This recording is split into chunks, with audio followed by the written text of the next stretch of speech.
Yemek Adası'na ve mutfağıma hoş geldiniz. Bugünkü tarifim çok lezzetli, tadına bayılacağınız nefis bir domates turşusunun yapımını göreceğiz. Buyurun hep beraber yapımını görelim. Öncelikle 2 kilogram armut domatesten kullanıyorum. Domatesler musluğun önünde çok güzel tertemiz yıkandı. Suyu süzüldü.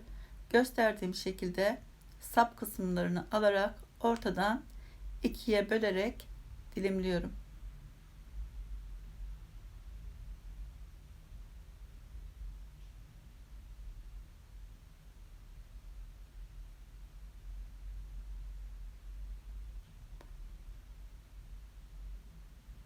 İki kilogram domatesten 3 litrelik kavanoz çıkıyor. Kavanozlarımızı da önceden dezenfekte ettim, hazırladım. Burada 2 baş kuru soğan var. Soğanların kabuklarını çıkaralım. Soğanların kabuklarını çıkardıktan sonra musluğun önünde tertemiz yıkayalım soğanlarımızı.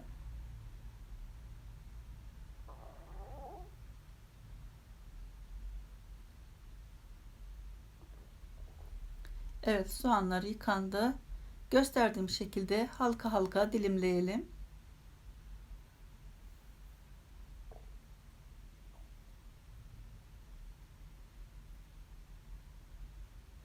Dilerseniz mor soğan da kullanabilirsiniz.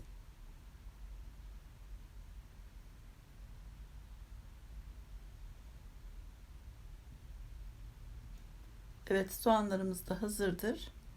Şimdi burada bir baş sarımsak var. Önceden kabuklarını çıkardım. Büyükleri ikiye bölüyorum. Birkaç tane kavanozun en altına bırakıyorum. Daha sonra maydanoz bir tutam kadar, bir adet de defne yaprağı. Daha sonra domatesleri gösterdiğim şekilde diziyorum.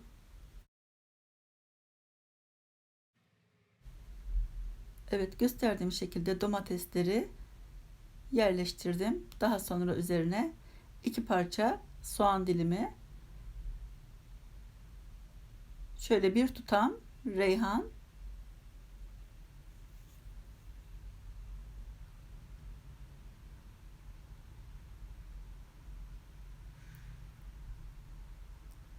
üzerine domatesleri gösterdiğim gibi yerleştiriyorum.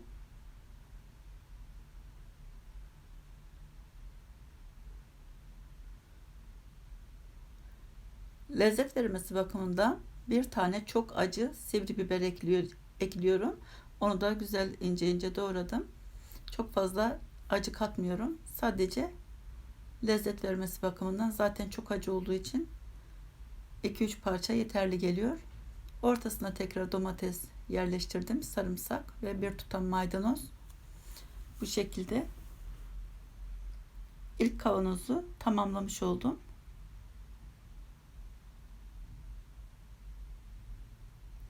Tekrar kavanozun en altına defne yaprağı, sarımsak ve maydanoz bir tutam.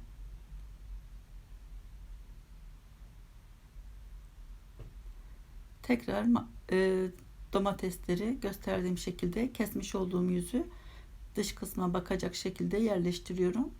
Soğan halkalarını da 2 parça. Mor soğan da kullanabilirsiniz. O da çok lezzetli olur. Tekrar üzerine reyhan.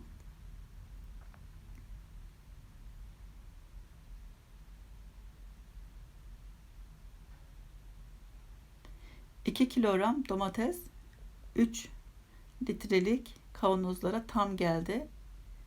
Sadece bir tane domates artıyor.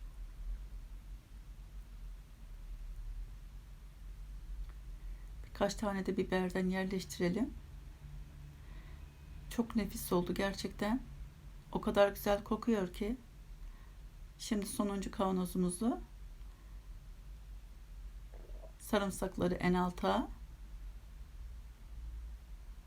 defne yaprağını da ekledim. Maydanozlarını da.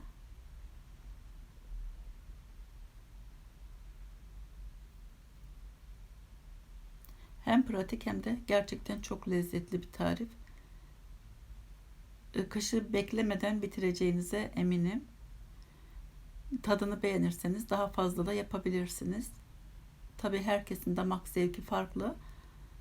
Veyahut da bir tane denersiniz. Tadını beğenirseniz çok yaparsınız.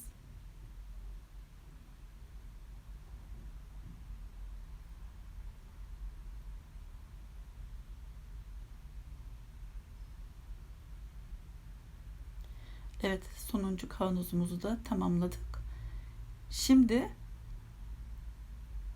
renkleri görüyor musunuz? Harika. Üzerlerine domatesin ekşiliğini alması için bir tane küp şeker bıraktım. Daha sonra 1,5 tatlı kaşığından daha az kaya tuzu ekliyorum. Turşuluk tuz, sofra tuzu olmaz.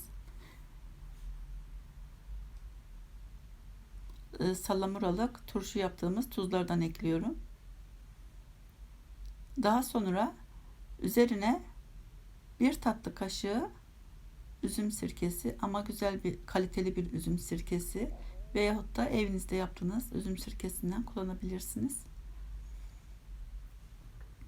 Şu anda kettle'da suyum kaynadı. Kaynar kaynar üzerine döküyorum.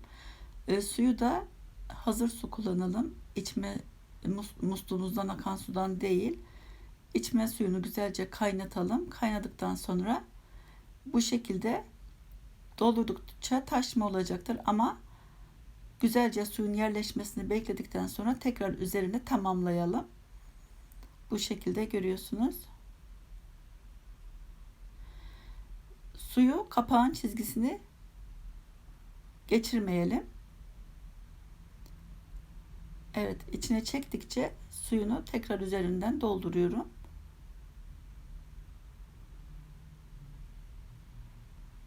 Çok az, şöyle 2-3 tane limon tuzu ekledim. Hem lezzet hem de daha iyi korur.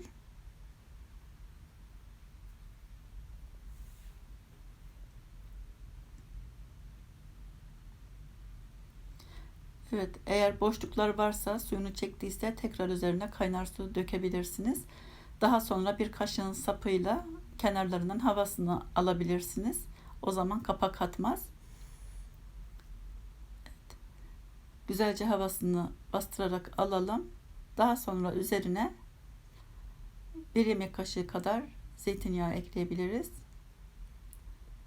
Eğer tarifimi de beğendiyseniz, buraya kadar da izliyorsanız lütfen bir beğen tuşuna basıp, abone değilseniz de abone olup bildirim zilini açarsanız tariflerimden anında haberdar olursunuz. Güzelce kapağını sıkı sıkı kapatalım. Daha sonra üzerine bir mutfak havlusu kapatıp sabaha kadar hiç yerinden oynatmadan bekletelim.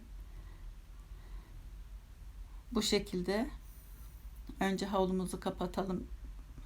Garanti almak için ne olur ne olmaz kapak atabilir diye bir tepsinin içine alalım ki tezgahımız batmasın. Ertesi sabah olduğunda üzerine açtım. Gayet güzel kapaklar içine çökmüş ve tepsiye de hiçbir damla akmamış. Artık hazırdır. İzlediğiniz için çok teşekkür ediyorum. Başka tariflerde, başka videolarda görüşmek üzere. Hoşça kalın. Afiyet olsun.